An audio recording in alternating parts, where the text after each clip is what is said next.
Hit me. I mean, Well, obviously, it very recently came out that you have Evan Scanlon as Jim Carr that are coming on. Is there any scope across the continuity of Constantine as you're doing it to like eventually turn him into the Spectre, or is that not something you're looking at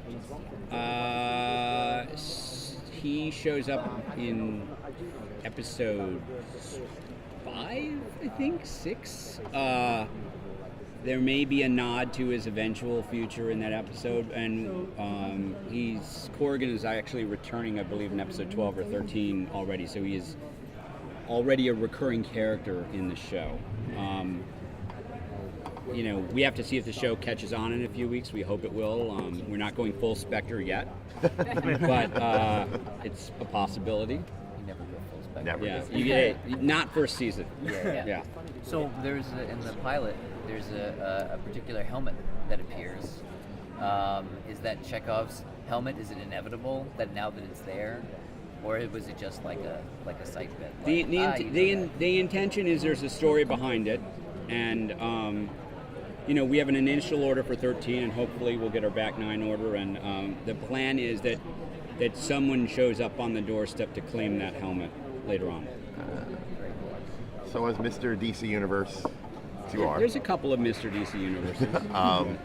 Where does Constantine stand in the map of DC television? In the map of DC television, he is in his own occult neighborhood. So if it's an occult DC character, we kind of have access to those characters.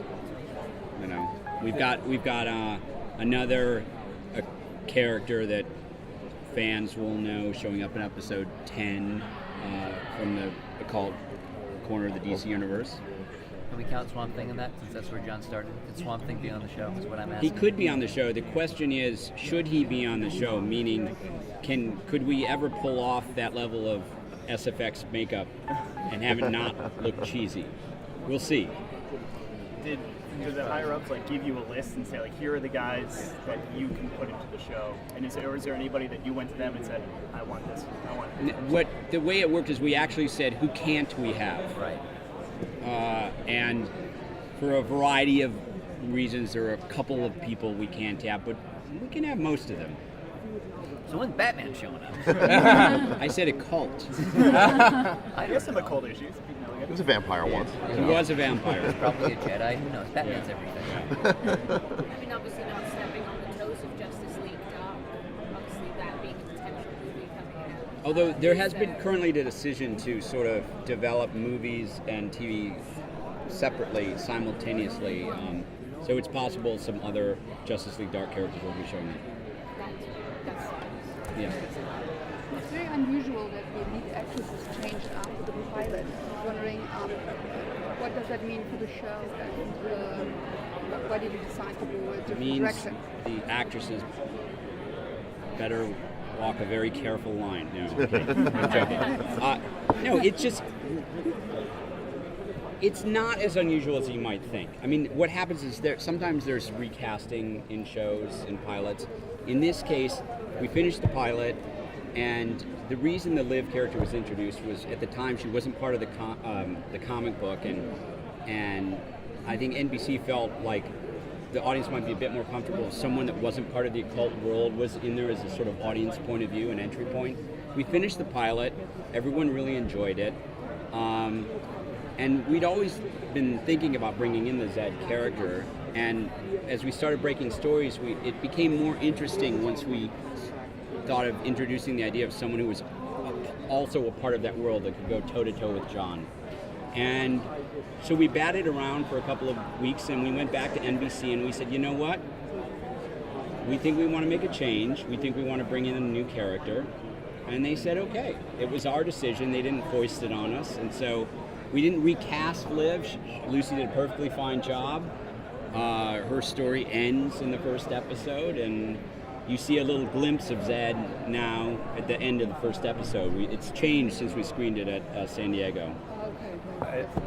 I saw it on Thursday. So Yes. I know what you're talking You see a tiny glimpse. about. Tiny glimpse. Is there any particular story arc from the comic book that you bring to the series? I mean, we hope to be able to adapt quite a few of them. Yeah. The first season sort of loosely adapts American Gothic, which was the storyline that he was introduced in. But having said that, even within the first season, we've adapted a couple of issues from the Delano run. Single Jamie issues. Delano, the first issue. Yeah, and I think an issue from Ennis, has been adapted within the first season. So we're sort of picking and choosing. And then some of the longer storylines that happen later on, we might do, if we're fortunate, in a second or third season. Is that more interesting or fun for you to be able to take a comic and adapt it straight to a show as Sure. opposed to coming up with something new like Arrow does? Yeah, I mean, we've also come up with our own episodes, but it's also interesting. We work hand in hand with DC Comics, and sometimes we'll kick around ideas. There were over 300 issues, and I don't think any of us have read all 300. And sometimes you forget, and you'll say, "Oh, we're thinking of doing a story about X," and one of the guys at DC will, we did a story and sometimes we sort of re-engineer the story to fit closer to the original comic book. But some of the best creators in the business worked on that. Or have worked on it, continue to work on it. So we've got great source material to draw from. As a writer, is there a switching process from adapting the same universe in film as they're in on television?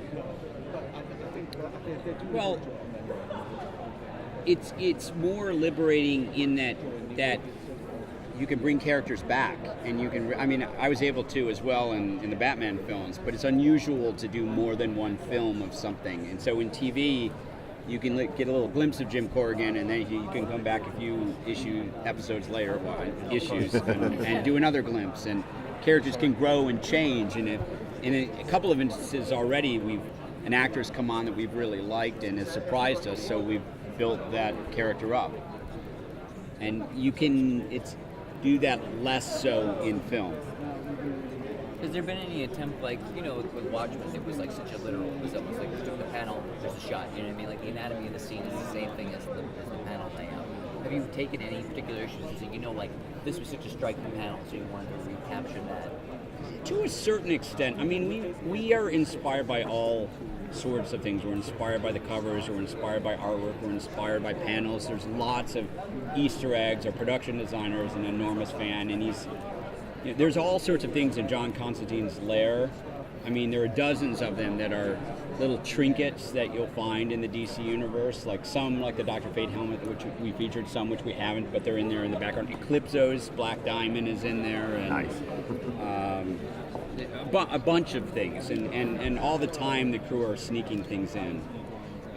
Do you, how do you feel about the limitation that TV brings in terms of that the channels dictate how a character should be, unlike graphic novels where he can smoke, he can be an asshole, he can be a fuck up, and in TV they have to be heroes somehow. I would say, watch the first 6 episodes of the show. He's a dick. That's cool. NBC backed that. He's a big asshole in the show. We did not water down that aspect. He is a fucking asshole in the show. Thanks for the headline. He's a dick. Yeah. There's your headline, There's right? my headline. Thank you. But that's what I always loved about John is that he's.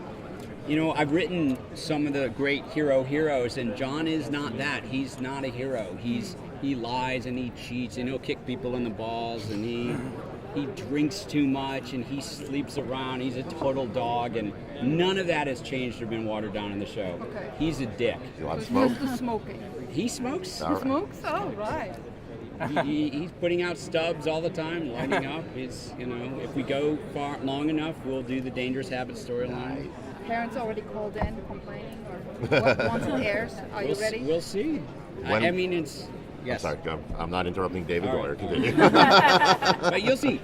Talk to me after the first 6 episodes, and you tell me if he's not a dick. He's a dick. Any last question? Yeah. Pressure on. When is Alan Moore going to guest star? Yes.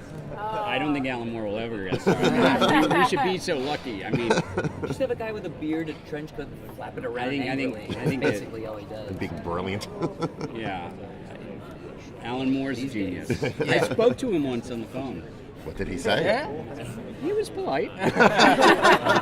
And then he immediately went to bleeding. No.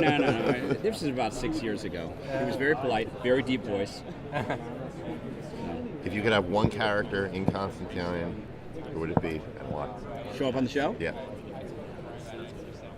That you haven't put in there yet. Well, there's lots we haven't put in there yet.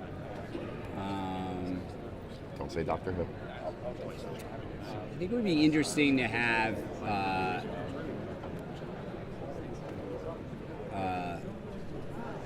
I would love to see Etrigan. So would I.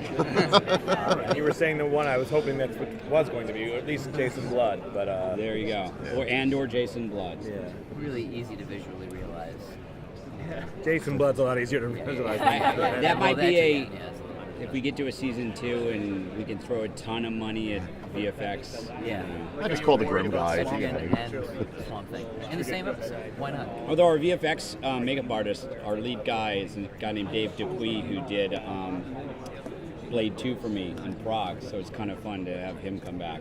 He was literalizing some of Mike Mignola's designs on Blade 2, and it was cool to have him come back. Does it help that there was a film like Constantine that everybody hated? Well, you could do now. I won't go something there. different? It helps that there's more audience recognition beyond the comic books. Okay. So Wesley Snipes going to get started. I don't think Well, so. it's hated here.